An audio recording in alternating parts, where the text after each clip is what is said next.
ప్రభుడైన యేసుక్రీస్తు నామమున మీ అందరికీ శుభోదయం.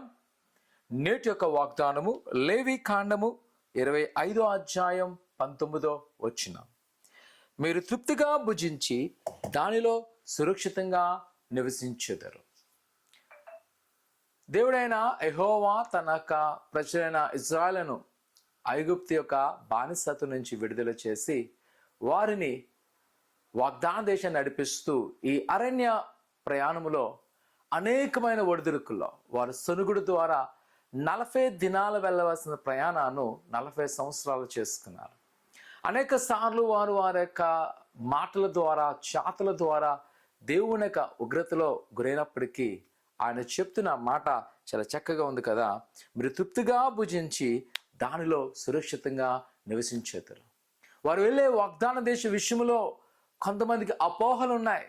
ముఖ్యంగా సంఖ్యాకాండం 13వ అధ్యాయం చూస్తున్నప్పుడు యెహోషువ కాలేబు ఒక సమాచారం తెస్తే మిగతా 10 మంది అంటున్నారు ఇది అసాధ్యము.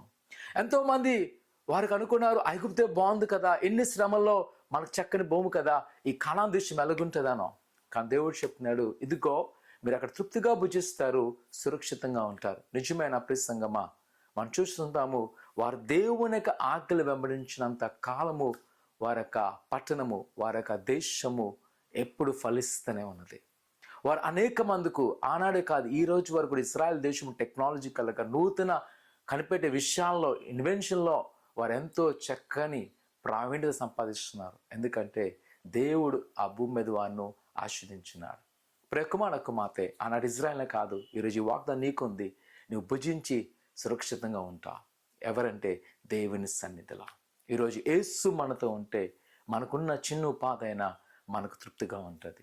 మనకున్న వనరులు తక్కువ అవ్వచ్చు, కానీ మనం సురక్షితంగా జీవిస్తున్న ప్రసంగమా ఆయన మనతో ఉండేలాగా మనం కోరుకుందాం. ఒకవేళ ఈ లోకంలో ఉన్న మనుషులు వేరే వేరే పరిగెడుతున్నారేమో, కానీ మన గురి ప్రభువైన యేసుక్రీస్తుతో నివాసం చేద్దాం, ఆయనతో ఉందాం, ఆయన మనం నడిపిస్తాడు. ప్రార్థన చేసుకుందాం. పరిశుద్ధుడా దేవానికి కన్నాలు నీ బిడ్డైన వారిని మీ జ్ఞాపకం చేసుకోండి.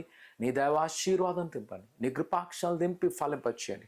వారికున్న కొదులు వారికున్న ప్రతి ఆటంకాలు తొలగించి ఆనాడు ఇశ్రాయేలు ప్రజలైనా మీరు తృప్తితో దీవించారు. ఈరోజు నీ ప్రజలను కూడా దీవించి ఆశించి ఫలింపచేయండి.